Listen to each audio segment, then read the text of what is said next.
our society. Correct. And it will take me and you to do it. That's why I always watch Johnny's Bite. The general watches Johnny's Bite.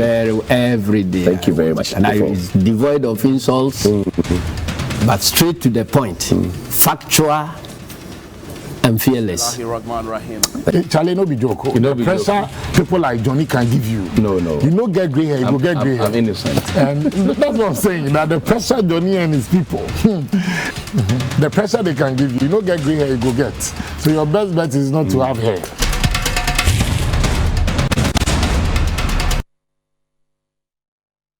Bismillahirrahmanirrahim. Alhamdulillah Rabbil Alameen. The Lord is my light and my salvation. Whom shall I fear? And yea, though I walk through the valley of the shadow of death, I will fear no evil, for you art with me. Thy rod and thy staff, they comfort me. You prepare a table before me in the presence of my enemies. You anoint my head with oil. My cup overflows. And surely goodness and mercy shall follow me all the days of my life, and I will dwell in the house of the Lord forever and ever. Amen. Assalamu alaikum. Welcome to Johnny's Bite. It's Tuesday. Good morning to you. I trust you are fine this morning. I want to start on a very controversial note.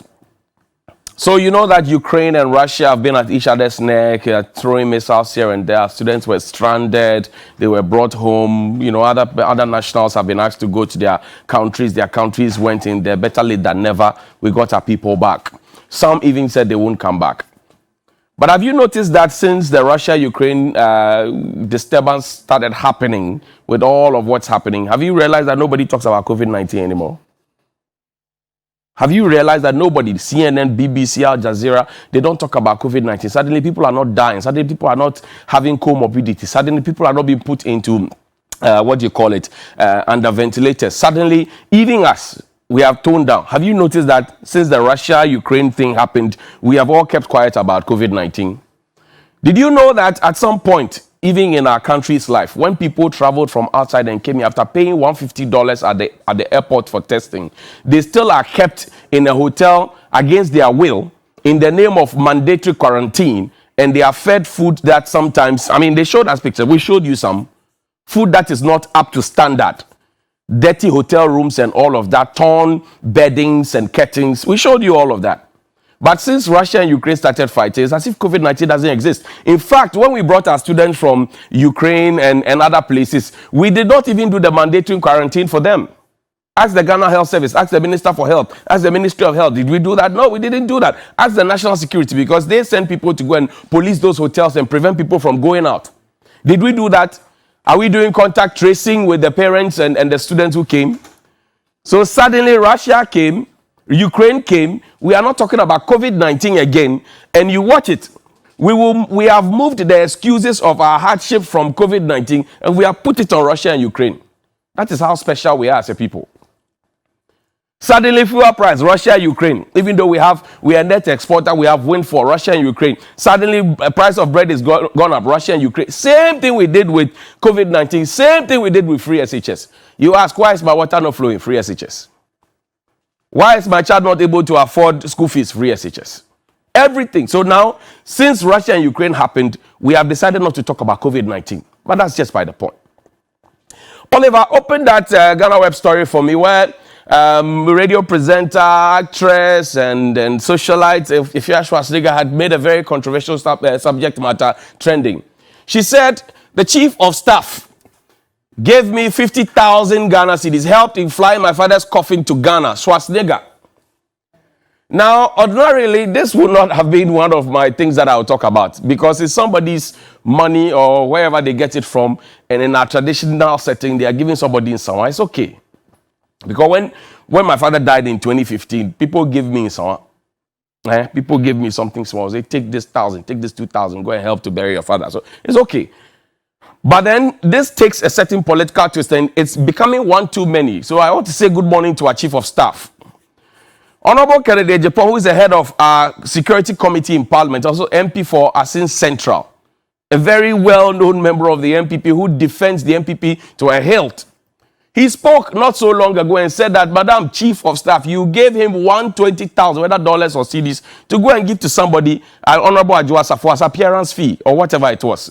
Later, we were told that it's supposed to be a birthday gift or some plenty things. Madam, you have not responded. And just before that matter died down, we are hearing of this 50,000 cities. And again, flying cops. You are not flying human beings again, oh, because earlier you were flying human beings in a chartered flight to come and vote for E11. Now you are flying Bonyu, Efunu. You are flying it. And you see, each day, I think that we keep on doing ourselves, because we tell people that we are in difficult times and we need the e-levy and all that we can get at whatever speed we can to be able to fix our situation. While we talk about that, and while people are brooding, while people are even scared that petrol might hit 10 Ghana cedis by the end of the week or by the end of the month, whichever it is, according to COPEC, we are already reading that you are giving monies out. Now, this is where I want the foot soldiers and those who defend the party to a hilt to stay, think, and prick their minds. This would not have been part of my conversations, but you see, since 1992, the electoral record has proven that it is NDC and MPP that have been able to come into power. So CPP, PNC, the GCPP, name all of them. When you put all their records together, they even can't make 5%. They can't make 10%. So it is NDC and MPP that we are stuck with, literally. Now, if it is NDC and MPP that we are stuck with, we need to protect the NDC and the MPP, at least to have that semblance of a multi-party democracy, no?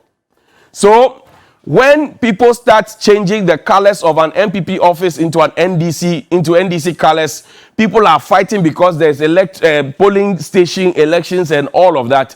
You should be worried as a party hierarchy. And you should even be more worried that your party foot soldiers and your party support base are complaining that you gave 50,000 cedis to somebody who they consider has not worked so hard for the party. So right now, you are a foot soldier. You take every opportunity to insult everybody you can. You wake up, you buy data, you put on your phone, you power it up, and you insult nearly everybody, and you attack everybody who tries to speak truth to power. But you are the same person who has also applied for mass lock loan of 1,000, 2,000, 3,000, and you are waiting, you are not getting. If your Schwarzenegger is getting 50,000 cedis and she's getting her father flown in, she said it herself. If she lied, let the chief of staff say she lied. But this is where I want you to prick your mind, because you need to stop defending everything. You are not a robot. You are not a robot. You need to stop defending everything. This morning, when we go and buy fuel, they will not say because somebody is MPP or somebody is NDC, they will sell it to the MPP person at a cheaper price or the NDC person at a cheaper rate. They will sell it to us at the same rate. When we go to buy LPG to cook our rice or whatever it is at home, it will be sold to us at the same rate. So it's becoming one too many, and it's interesting how we are suddenly silent about all of what is happening. 120,000. The office of the chief of staff has not responded to us. 50,000. The office of the chief of staff has not responded to us. Flights, private jet flights, we have not responded to that. When you do some of these things, it gives the people an indication that there is money, and you are not telling them that there is money, and you are forcing them to pay more taxes. That's the simple analogy. When you do some of these things, and I said earlier, it's none of my spiritual business. If somebody's father dies and you give the person in someone, it's okay.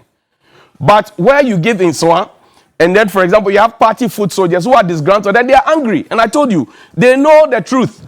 They just don't want some of us to be the ones saying it. They are saying it. Go and check on social media. They are all angry.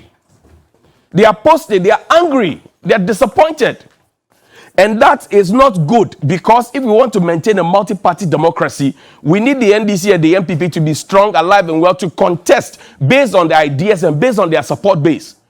If we now have party foot soldiers angry at the party, and we have seen semblances of it, the pockets of violence we have registered in the last 2-3 weeks, we need to start waking up.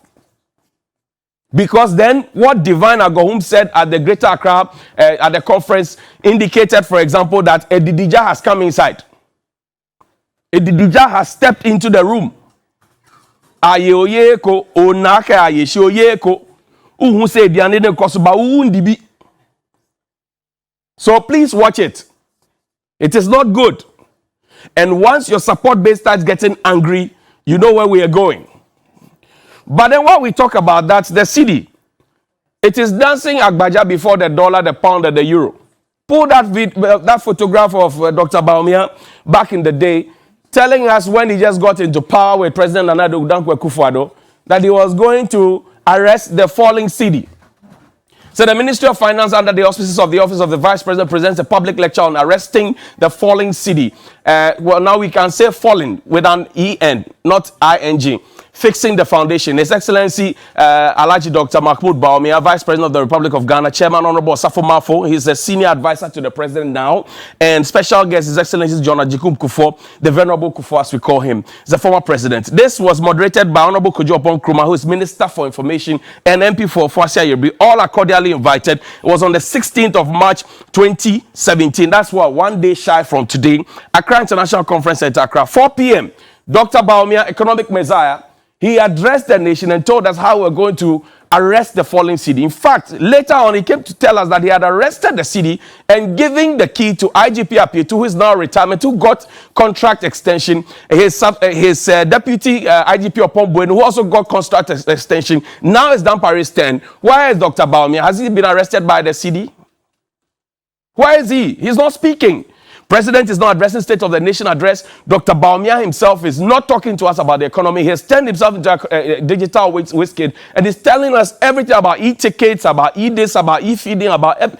But your main job, which is the economy, as the head of the economic management team, Sir Alhaji, you are not speaking about it. And that's a worrying situation for Ghanaians.